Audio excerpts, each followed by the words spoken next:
રામ બધાયની તો આજે છે દિવાસો બધી મારી કારી મોફીને મીનાન રહ્યું તો અમે બધી વાર્તા વાંચીએ તો એવ્રત અને શિવરત માને આજે દિવાહાની વાર્તા હે બોલો એવ્રત જીવ્રત માની છે તો અષાઢ વદ 13 થી અમાસ સુધીમાં 3 દિવસ સ્ત્રીઓ આ વ્રત કરે છે આ વ્રતમાં એકટાણું કરવાનું તેમજ મીઠા વગરનું ભોજન કરવાનું એ અમાસના દિવસે રાતના માતાજીના ગરબા ગાય અખંડ દીવો બાળવાનો એક ગામમાં વિધિ હતી દીવો બાળવાનો તમે કર્યું દીવો કરો ને કાર્ય મને અખંડ દીવો રાખે એક ગામમાં બ્રાહ્મણ અને બ્રાહ્મણી રહે બંને સંતોષી હતા પણ મોટું દુઃખ સંતાનનું હતું સંતાન પ્રાપ્તિ માટે બ્રાહ્મણે મહાદેવજીના મંદિરમાં જઈ તપ કરવા માંડ્યું જોતામાં 7 દિવસ પસાર થયા પણ મહાદેવજી પ્રસન્ન થયા નહીં એવામાં એક વાઘરી બકરીનું બસું લઈને મંદિરમાં આવ્યો અને જય ભોળા શંભુ કહીને બસાની ગરદન પર સરાનો ઘા કર્યો બ્રાહ્મણ આ જોઈ કંપી ગયો ત્યાં તો મહાદેવજી વાઘરી પર પ્રસન્ન થઈ બોલ્યા કહે તારે શું ઈચ્છા છે મારે 4 રૂપાળા છોકરા જોઈએ વાઘરી બોલ્યો સારું ઈચ્છા પૂરી થશે મહાદેવજી બોલ્યા વાઘરી તો ખુશ થઈ ગયો બ્રાહ્મણ તો આશ્ચર્યમાં પડી ગયો કે હું 7 દિવસથી તપ કરું છું તો મને કંઈ ફળ ન મળ્યું અને આ દુષ્ટે હિંસા કરી તો તેને જટ વરદાન આપી દીધું આવો અન્યાય બ્રાહ્મણથી સહન ન થયો એ તો માથું પસાડી આત્મહત્યા કરવા તત્પર થયો એટલે મહાદેવજી પ્રગટ થઈને બોલ્યા તારે શું દુઃખ છે બ્રાહ્મણ હાથ જોડીને કહ્યું ભગવાન મેં 7 દિવસ આરાધના કરી તેનું કંઈ ફળ મળ્યું નહીં અને પેલો વાઘરી ઘડીક વારમાં 4 છોકરાનું ફળ લઈને વયો પગયો મહાદેવજીએ મંદિરની બહાર પડેલ સાણનો પોદળો તેને બતાવ્યો અને કહ્યું આ પોદળામાં કેટલા બધા કીડા ખતબદે છે એવો જ વિસ્તાર વાઘરીનો થશે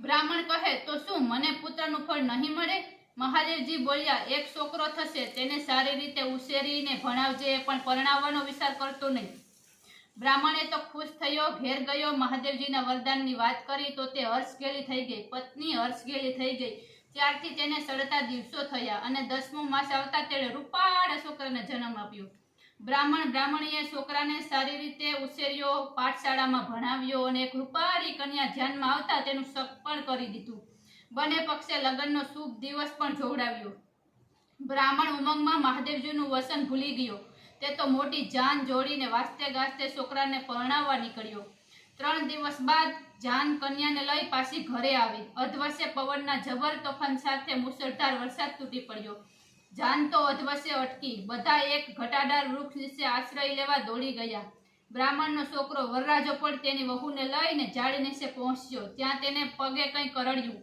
તો એકદમ ઓ મારી માં એમ કહીને શીશો પાડવા લાગ્યો બધા ગભરાઈ ગયા ત્યાં દોડીને ગયા જોયું તો કારો નાગ સડસડાટ જતો દેખાયો છોકરાનો બાપ સમજી ગયો કે દીકરાને એરુએ ડસ દીધો છે એ તો પોક મૂકીને રડવા લાગ્યો વહુને માથે જાણે આભ તૂટી પડ્યું હતું ટૂંકમાં પરણાવવાનું ના પાડ્યું તું અને શું કહેવાય એ ભૂલ્યા ગયો ને દીકરાને પરણાવી દીધો એમાં એ ઓલું થયું આ પંથું એક મને એ પણ રડી પડી હતી સારવાર બહુ કરી પણ ઝેર ચઢી ગયેલું તેથી છોકરો બસ્યો નહીં એ તો તરફડીને મરી ગયો બધા હયાફાટ રુદન કરવા લાગ્યા વરસાદ વરસતો હતો તેથી સબનો અગ્નિ સંસ્કાર થાય તેમ નહોતું બધાએ વિચાર્યું કે આપણું ગામ નજીક આવ્યું છે તો ત્યાં જઈએ સવાર પડતા અહીં આવી અગ્નિદાહ દઈ દેશું બધા ગયા પણ વહુ ત્યાંથી ન ગઈ તે તો મૃત પતિનું મસ્તક ખોળામાં રાખી આંસુ વહાવતી બેસી રહી ત્યાં વારે વારે હિંસક પ્રાણીની ત્રાળો સંભળાતી હતી તે તો આજુબાજુ નજર કરી તો વીજળીના પ્રકાશમાં એક મંદિર દેખાયું તે સબને ઉઠાવીને મંદિરમાં ગઈ કમાડ વાસીને સાંકળ લગાવી દીધી જેથી કોઈ આવે નહીં આ તો એવ્રતમાનું મંદિર હતું મધરાત થતા એવ્રતમાં મંદિરમાં આવ્યા જોયું તો કમાડ બંધ હતા આ તો રોષે ભરાયા અને બોલવા લાગ્યા કે મારા થાનકમાં કોણ છે જે હોય તે જટ કમાડ ઉઘાડે નહીંતર બાળીને ભસ્મ કરી દેશ વહુએ કંપાતા હાથે કમાડ ખોલ્યું સામે જ તેમના અંબાર સમા એવ્રતમાં ઉભા હતા મંદિરમાં સબ પડેલું જોઈને માં બોલ્યા અરે ભાઈ તું કોણ છે મારા થાનકમાં મરદાને લઈને અપવિત્ર કરનાર તું કોણ છે વહુ હાથ જોડી બોલી મારી ક્ષમા કરો હું તો દુખિયારી સ્ત્રી છું મને પરણ્યાને હજુ 24 કલાક પણ નથી થયા ત્યાં તો રંડાપો લઈને બેઠી છું મારા પતિને નાગ ડસ્યો છે અને તેઓ મૃત્યુ પામ્યા છે તેમ સબ સસવાય તે માટે અહીં લાવીને બેઠી છું માડી હવે તમે મારા પતિને સજીવન કરો મારો સુદિશાંડલો જળવાઈ રહેશે એવ્રતમાં કહે મારું કહેવું માને તો હમણાં જ તારા પતિને જીવતા કરી દઉં વહુ કહે માડી મારા સૌભાગ્યને ખાતર જે કહેશો તે કરીશ ત્યાં તો મરદાને એક બાજુ પડખું ફેરવ્યું ને એ વ્રતમાં અંતર્ધ્યાન થઈ ગયા. વહુને સમજાયું નહીં, હજુ પતિને ચેતન આવ્યું નહોતું, તેથી તે કમાડ વાસીને આંસુ સારતી બેસી રહી. બીજા પહોરે જીવ્રતમાંની પધરામણી થઈ. તે બોલ્યા, મારા થાનકમાં કોણ ભરાયું છે? જે કોઈ હોય તે કમાડ ઉઘાડે, નહીતર બાળીને ખાખ કરી નાખીશ. વહુએ ધ્રુજતા હાથે કમાડ ઉઘાડ્યા. સામે પ્રકાશને પુંજ રેલાવતા જીવ્રતમાં ઊભા હતા. તે બોલ્યા, બાઈ, તું કોણ છે? મારા થાનકમાં કેમ આવી છે? વહુએ બધી વાત કહી. પતિને જીવતા કરવાની નમ્ર વિનંતી કરી તો જીવ્રતમાં બોલ્યા, મારું કેવું માને તો હમણાં જ તારા પતિને સજીવન કરું. ત્યાં તો મરદાને બીજી બાજુ પડખું ફેરવ્યું અને જીવ્રતમાં અંતર્ધ્યાન થઈ ગયા. જીવ્રતમાં દેખાયા નહીં, તેથી વહુ વિચારમાં પડી ગઈ. હજુ પતિમાં ચેતન આવ્યું નહોતું, તેથી કમાડ બંધ કરી રુદન કરતી બેઠી ત્રીજે પહોરે જયામાં મંદિરે પધાર્યા. બોલ્યા, મારા થાનકમાં જે ભરાયું હોય તે તરત જ કમાડ ઉગાડે, નહીતર બાળીને ભસ્મ કરી નાખીશ. વહુએ કમાડ ઉગાડી જયામાને નમન કર્યું અને પોતાના પતિનો મૃતદેહ બતાવી બધી હકીકત કહી. જયામાં બોલ્યા, મારી એક વાત માને તો હમણાં જ તારા પતિને સજીવન કરું. વહુએ હા કીધું. જયામાં કંઈ પણ કહ્યા વગર અંતર્ધ્યાન થઈ ગયા અને મળદું હાલવા લાગ્યું. વહુ રાજી થઈ ગઈ. પતિમાં હજુ ચેતન આવ્યું ન હતું. ચોથો પહર થયો તો વિજયામાની પધરામણી થઈ. વહુએ નમન કરીને કહ્યું, માળી, મારા પતિને સજીવન કરો. વિજયામાએ જળની અંજલિ મૃતદેહ પર છાંટી. તે સાથે જ વહુનો પતિ સજીવન થઈ ગયો. વહુને હર્ષ થયો. તેનો સુડી સાંદલો અખંડ રહ્યો હતો. વિજયામાના આશીર્વાદ આપી અંતર્ધ્યાન થઈ ગયા. વહુએ વરને બધી વાત કહી. બહાર વરસાદ વરસતો બંધ થઈ ગયો હતો. તેઓ ચાંદનીના પ્રકાશમાં ત્યાં કાંકરીઓ વડે બાજી રમવા લાગ્યા. સવારે વરના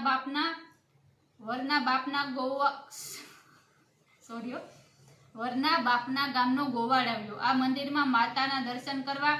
તેણે બ્રાહ્મણના દીકરાને જીવતો જોયો, વહુ સાથે બાજી રમતો જોયો. તે તો કંઈ ચમત્કાર થયો માની સીધો વરરાજાના બાપ પાસે ગયો અને તેને બધી વાત કરી. આથી બ્રાહ્મણ હરખભેર મંદિરે આવ્યો. જોયું તો પોતાનો પુત્ર અને પુત્રવધુ તો બાજી રમવા બેઠા હતા. બ્રાહ્મણ તો ખુશ થઈને ગામમાં ગયો અને સગાવાલાને મંદિરે તેડી લાવ્યો. પછી વાજતે ગાજતે વર વહુને પોતાને ઘેર લઈ ગયો. વહુ હરખાઈ ગઈ. વહુ વર ખાય છે, પીએ છે ને મજા કરે છે. જોતામાં એક વર્ષ વીતી ગયું. વહુને ગુલાબના ગોટા જેવો દીકરો જન્મ્યો. ઘરમાં બધાને આનંદ થયો. રાત પડતા જ એ વ્રતમાં આવીને વહુને કહેવા લાગે, વહુ, તમે દિવસે મારું વસન પાડવાનું કહ્યું હતું, મારે તારો છોકરો જોઈએ છે, આપી દે. વહુથી ના પડે સી રીતે તેણે ખુશીની સાથે છોકરો એ વ્રતમાંને આપ્યો અને માતાજી અંતર્ધ્યાન થઈ ગયા.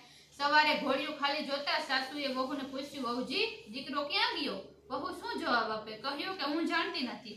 સાસુએ વહુને ન કહેવાના વચનો કહ્યા અને ગામમાં વાત ફેલાવી કે ડાકણ વહુ છોકરાને ભરખી ગઈ.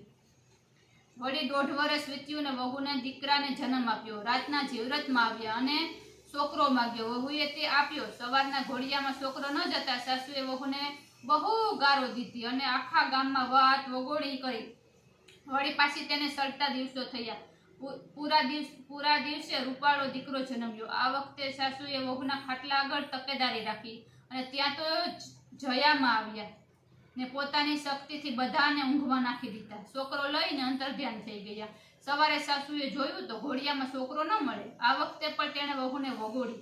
ચોથી વેળાએ વહુએ પુત્રને જન્મ આપ્યો. ત્યારે સાસુએ રાજાને બોલાવ્યા અને ખુલ્લી તલવારે ચોકી કરવા વિનંતી કરી.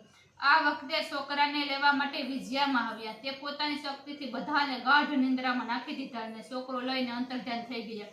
સવારે આ સાસુ અને રાજાએ જોયું તો ઘોડિયામાં છોકરો ન હતો. રાજા આશ્ચર્યમાં પડી ગયો કે આટલી વારમાં છોકરો ગયો ક્યાં?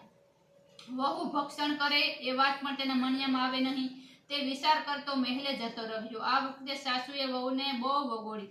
5મી સુવાવડમાં વહુએ દીકરીને જન્મ આપ્યો. આ વખતે છોકરીને લેવા કોઈ ન આવ્યું. થોડા દિવસ પછી વહુએ ગોરણી જમાડવાની વાત સાસુના કાને નાખી, પણ છોકરો જવાથી સાસુ જીવ ઊંચો હતો, તેથી સરખો જવાબ પણ આપ્યો નહીં. સારો દિવસ આવતા વહુ સવારના નાઈ ધોઈ પેલા મંદિરે ગઈ, જ્યાં સારે માતાનું થાનક હતું. આ મંદિરમાં જ એનો પતિ સજીવ થયો હતો. સારે માતાઓની મૂર્તિની પૂજા કરી, લાલ ચાંદલો કર્યા બાદ વહુએ કરગરીને કહ્યું, હે માતા, આજે સાંજના સમયે તમે સારે મારે ત્યાં ગોરણીઓ થઈને જમવા આવજો અને પ્રસંગ દીપાવજો.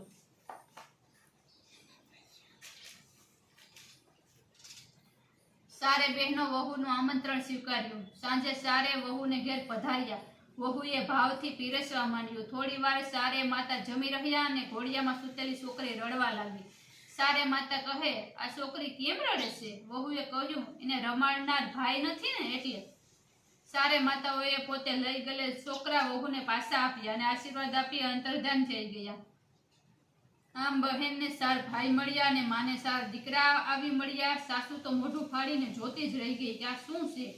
સારે દીકરા પાછા ક્યાંથી આવ્યા? આખા ગામમાં ચમત્કારી વાત ફેલાઈ ગઈ. લોકોના ટોળે ટોળા બ્રાહ્મણના ઘર આગળ જમા થવા લાગ્યા. હવે વહુએ સાસુ આગળ બધો ખુલાસો કર્યો અને મંદિરમાં બનેલી બધી હકીકત કહી.